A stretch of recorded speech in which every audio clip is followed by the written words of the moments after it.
Indonesia dan terutama kaum pekerja sendiri, karena masih minim pengetahuan atau organisasi terkait politik, bahwasanya politik dengan organisasi itu sesuatu hal yang tidak bisa dijatuhkan. Masih minim dari mereka yang percaya bahwa organisasi itu bisa sejalan dengan politik, terutama partai buruh sendiri gitu. Masih banyak dari kepengurus teman-teman anggota yang masih sangat minim kayak gitu. Yang kedua tentang popularitasnya, untuk meningkatkan popularitas salah satunya dengan media sosial atau dengan nongkrong-nongkrong, mengenalkan partai buruh.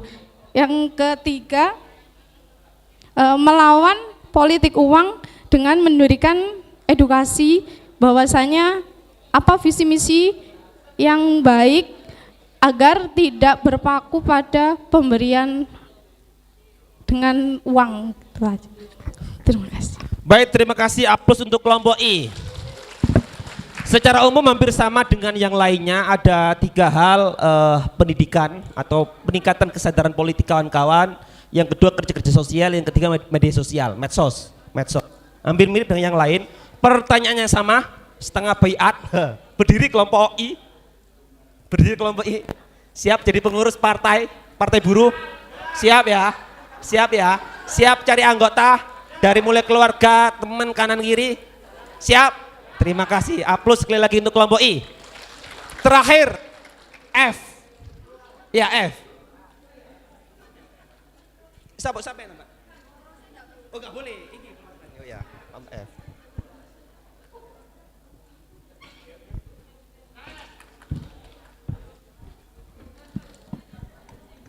Cek. Oh, banter. Bismillahirrahmanirrahim. Assalamualaikum warahmatullahi wabarakatuh.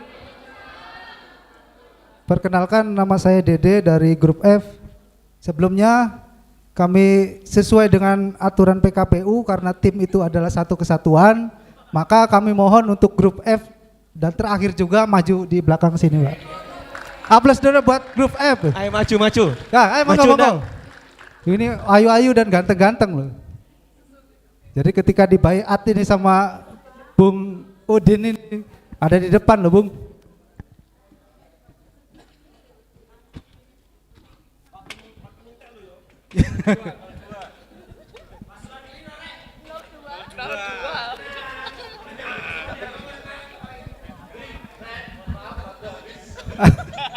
Wis mulai nih.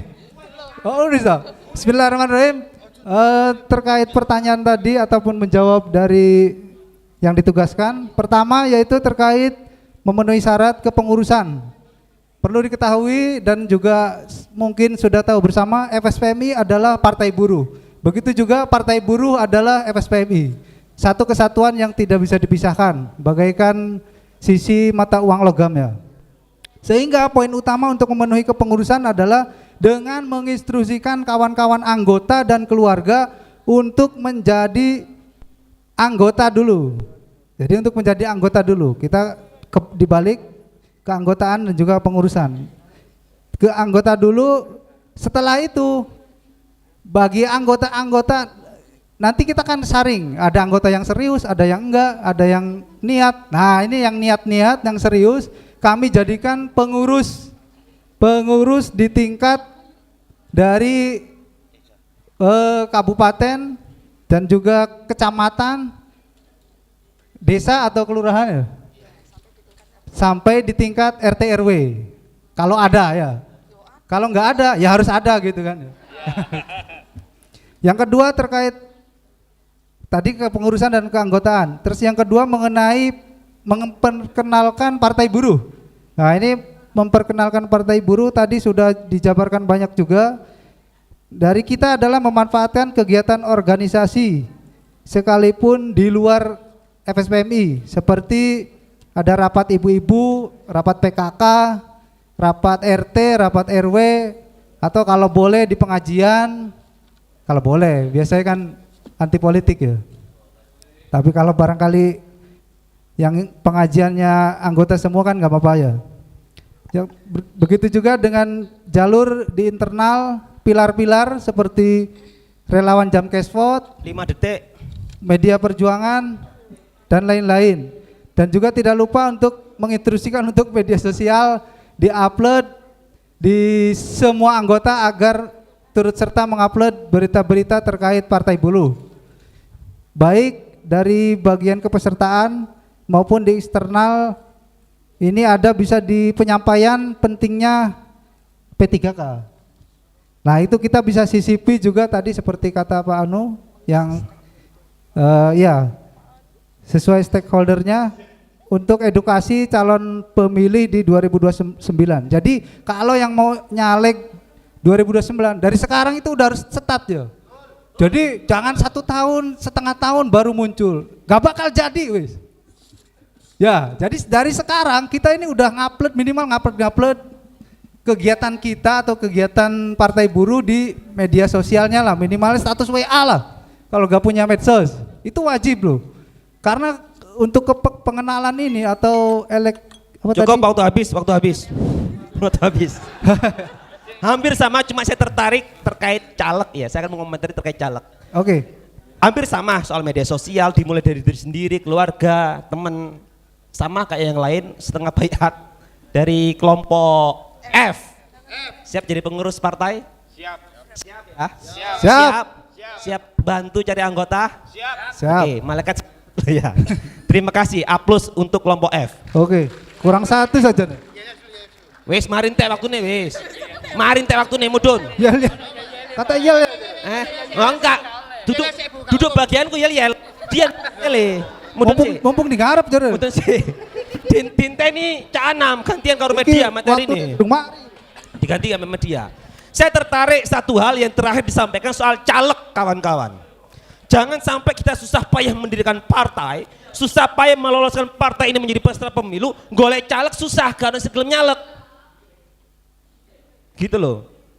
Balik maneh, bener tadi kalau mau caleg, kalau mau nyalek harus mulai sekarang kita pencitraan dalam tanda kutip, sih bener. Harus mulai mempromosikan kerja-kerja sosial kita. Ada 2 kondisi dalam politik elektoral kalau mau terpilih. Nek kepingin instan, ya bondomu piro, duit aja, nggak usah kerja dari sekarang, iya nggak? Saya di Surabaya punya jargon, gak duwe bondo, ya kudu wani soro, ya nggak? Dari mulai sekarang kerja-kerja sosial, kita posting kegiatan-kegiatan sosial kita. Pertanyaan nih, gelem nyalek gak menerang 09. Gelem nyalek gak angkat tangan sing gelem? Gelem nyalek angkat tangan. Ayo, kenapa? Nek 1, 2, 3, 4, 5, 6. Panitia gak peserta sih. Panitia luar biasa panitia. Peserta di sih. Saya gelem nyalek 6 orang dari 73 orang. Kenapa gak mau nyalek? Gak pede gak di bondo. Iya. Gak pede mereka gak di bondo. Wafik ngadeg. Tanpa bermaksud untuk menghinakan Wafik. Muiz ngadeg, Muiz maju. Mereka berdua yang selalu saya jadikan contoh ketika golek caleg. Muiz dan Wafik apa pekerjaannya sekarang? Pengangguran. Aku nek serius. Kalian harus, saya tanpa maksud untuk menghinakan mereka, justru sebaliknya saya ingin memotivasi kawan-kawan. Mereka berdua mangane leren ngenteni belas kasihan orang. Serius, wani nyalek bos. Nek message kita gak dipondok gelem nyalek, bubar Partai Buruh. Sampai kapanpun buruh gak duwe modal. Kita nggak akan mampu melawan mereka yang punya modal, nggak mungkin. Gitu loh. Kali piro suaramu? Kalah. Piro? 400. Lumayan. Brosur nunut, ayo Fik, aku di provinsi dia kabupaten. Ayo Fik brosur tandem sampai aku Pak. Dibantu Mas Agus RI. Gitu loh. Cuma Wafik model dengkul, kon gak dibondo Fik kudu soro. Jam piro ambek Andin nang pasar? Jam 2 dini hari nang pasar bagi-bagi brosur. Serius pasar Mangga 2. Romo-romo ke Mangga 2 Surabaya. Gade bondo kudu wani soro. Sekali lagi teman-teman, nek sampean gak wani nyaluk mergo gade bondo, podo karo aku yoan. Nek ngono-ngono nek alasan karena nggak punya modal, sekali lagi teman-teman, sampai kapanpun partai buruh tidak akan bersaing dengan pemilik modal nek ngomong bondo. Gitu loh. Tak takon di mana? Sing siap nyaluk angkat tangan. Lumayan nambah. Lumayan nambah. Sekali lagi teman-teman, ya tadi aku mang dodolan jauh pada aku ngomong Pak. Kalau bukan kita yang mengisi DPR, diisi oleh pengusaha-pengusaha, jangan berharap kebijakan politik akan berpihak kepada kita kaum buruh. Itu wis. Ini menjawab kenapa kita berpolitik. Tujuannya itu untuk mempermudah perjuangan kita. Tadi saya cerita true story, kasus Jember, Novi, supir ambulan, Indomaret, karyawan Indomaret, 3 hari ngalor ngidul nggak beres-beres. Saya telepon anggota dewan, kurang dari 1 jam beres urusan. Itu manfaatnya kalau kita punya kekuasaan politik. Masih ragu berpolitik? Masih ragu berpolitik? Masih ragu berpolitik? Sudah duduk kawan-kawan, duduk. Aplaus untuk Wafik dan Muiz. Nek sampai minder nyalek mergo gade bondo, delok narik loro iku lho. Makanya ngenteni dhek mangan, ngenteni mogok kerja nang ndi mogok kerja. Sorry. Guyonan bos. Terakhir sebelum saya tutup kawan-kawan, kalau ngomong politik, tadi saya ditanya apa sih itu politik? Banyak banget definisi tentang politik, tapi bagi saya pribadi, politik itu seni mengelola kekuasaan untuk mewujudkan kesejahteraan. Yang disebut oleh partai buruh welfare state atau negara sejahtera. Itu politik menurut saya. Nek menurut Google wakai macam-macam pendapat dari para ahli tentang politik. Itu. Politik semacam 2 sisi mata pisau. Tergantung digunakan untuk apa. Nek dicekel gawe ibu rumah tangga bermanfaat Pak, api gawe masak. Dicekel begal ya iso dadi jahat. Sama politik juga sama. Kekuasaan politik nek dicekel wong jahat, ya akhirnya jahat kebijakan nih. Mencederai kita. Lahirlah undang-undang Omnibus Law, pajak PPN 2% akan dinaikkan, iuran BPJS akan dinaikkan. Itu kalau dipegang orang jahat. Tapi kalau dipegang orang baik, insya Allah akan berguna untuk meningkatkan kesejahteraan rakyatnya. Sebelum saya tutup, saya minta Mas Anwar dan Mbak Lia untuk bercerita. Pada saat momen pilkada ini, berdiri dulu Mbak Anwar sama Mbak Lia, berdiri ke depan, kasih aplaus. Mbak Anwar, Mas Anwar dan Mbak Lia ini awalnya sampai kasir ya, kasir Indomaret. Mbak Lia pun juga sama, sampai kasir Indomaret Mbak, kasir Indomaret. Tapi saya ki bos, WA ini kan bupati Jor. Serius, WA ini kan bupati, menang bisa nih didukung ya. Alhamdulillah menang. Mbak Lia tadi cerita, Mas iki tak dukung menang, engko nek ngadep nang ibu, bunda nek nyeluk, bunda aku harus ngomong apa? Wingi aku izin sih WA-an. Saya mesok ngakses langsung nang calon bupati sing menang. Iso Mas WA-an, keren, aplaus. Kasir bos, kasir Indomaret. Siapa sangka komunikasi ini kalau bupati sekarang. Ya, bahkan beliau diskusikan ada arahan dari Presiden Bung Iqbal, sampaikan kontra politik kita ke calon bupati yang akan kita dukung. Mbak Lia menyampaikan, minta apa Mbak? Cerita aja langsung. Bismillahirrahmanirrahim. Assalamualaikum warahmatullahi wabarakatuh. Saya Lia dari PUK SPAI FSPMI PT Indomarko Prismatama Jember, wilayah Lumajang. Saya akan sedikit bercerita terkait di Partai Buruh sebagai apa? Di Partai Buruh sebagai Ketua Esko Partai Buruh Kabupaten Lumajang. Aplaus. Singkat cerita, seperti yang disampaikan oleh Bung Udin, saya memang dari awal anti politik. Saya nggak mau berpolitik, itu saya nggak mau. Di keluarga saya pun nggak mau berpolitik. Namun setelah kami di FSPMI terkait isu-isu perjuangan atau pergerakan kita di kantor gubernur, mungkin kawan-kawan yang sering ikut aksi atau mengikuti instruksi organisasi pasti paham. Teman-teman kita atau saudara kita ketika ada permasalahan hubungan industrial, kita sampai demo, artinya apa? Berarti pemerintah kan nggak berpihak kepada sampean. Padahal teman-teman salah enggak ketika jenengan aksi itu sampean posisinya salah apa benar? Kenapa kok kalau jenengan benar, kenapa pemerintah tidak mau membantu sampean atau membela sampean dari pengusaha? Kenapa? Kenapa? Karena pengusaha itu ada uangnya kawan-kawan. Sedangkan kita bermodal hanya militansi. Makanya kita harus duduk di kursi DPR. Dengan cara apa? Kita sudah punya alat kendaraan sendiri, yaitu Partai Buruh. Sehingga kita harus memperjuangkan Partai Buruh di 2029 nanti. Dan kawan-kawan semua wajib untuk menjadi anggota beserta pengurus kalau bisa sebagai caleg Partai Buruh. Agar apa? Karena gini, kebijakan saat ini, jenengan tahu yang namanya produk politik kemarin, Undang-Undang Omnibus Law. Tahu kan kawan-kawan? Apakah Undang-Undang Omnibus Law ini hanya digunakan untuk 1 atau 2 hari? Undang-Undang Omnibus Law disahkan di tahun 2022, seperti yang disampaikan oleh Bung Udin tadi. Tetapi perjuangan kita sampai kapan? Sampai kemarin, di 2024 di 31 Oktober kita menang di MK. Dan itu perjuangan siapa? Partai Buruh. Kok sampai enggak mau mendukung Partai Buruh, enggak mau menjadi pengurus, bahkan enggak mau jadi caleg? Aneh. Gitu loh. Aneh sekali kawan-kawan. Partai Buruh itu memperjuangkan sampean.